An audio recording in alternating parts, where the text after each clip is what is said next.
Qu'est-ce qui peut faire que deux personnes qui font chaque fois les mêmes itinéraires, deux personnes qui s'habillent de la même manière, vont faire le même trajet et un se fera agresser et l'autre ne se fera pas agresser? Certains diront peut-être que c'est le karma, d'autres c'est la malchance, mais peut-être aussi simplement qu'il y a un qui peut avoir une recette secrète qui le permet de ne pas se faire agresser chaque jour et qu'il rentre sans problème. À travers cette petite vidéo, nous allons essayer de découvrir ce que les sociologues, les psychologues ou bien les hommes sages ont trouvé comme astuce pour essayer d'éviter de se faire agresser et épargner des vies. Il y a beaucoup de recettes, mais nous allons nous en tenir à quelques recettes que nous allons détailler ici.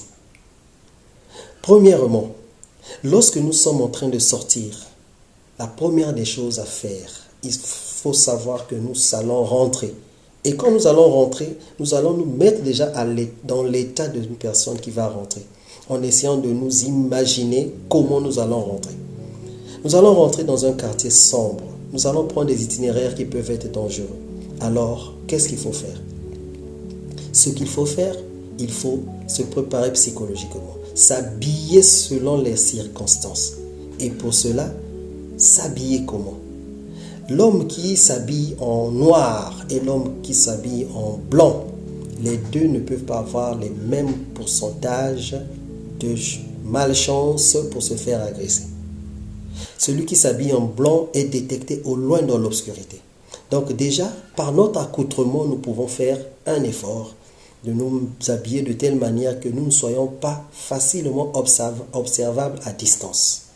Voilà. Je vais vous raconter une histoire. Une histoire qui pourra vous paraître peut-être banale, mais en fait, c'est celle qui a motivé cette vidéo. Un soir, je me balade dans le quartier et je vois une dame qui me suit derrière. Pendant que je marche, elle marche, et si je m'arrête, elle s'arrête. Je marche, elle marche, si je m'arrête, elle s'arrête. Je me retourne et je lui pose la question: madame, bonsoir d'abord, bonsoir, comment allez-vous, ça va bien? Dites-moi s'il vous plaît, vous me suivez pourquoi? Elle me dit: je ne vous suis pas, en fait je prends juste des précautions. Les précautions, c'est marcher derrière vous pour ne pas me faire agresser. La question que je lui retourne: madame, qu'est-ce qui vous dit que moi-même je ne suis pas dangereux? Elle n'avait pas de réponse. Ce qui voulait simplement dire qu'elle prenait un risque en regardant peut-être mon apparence.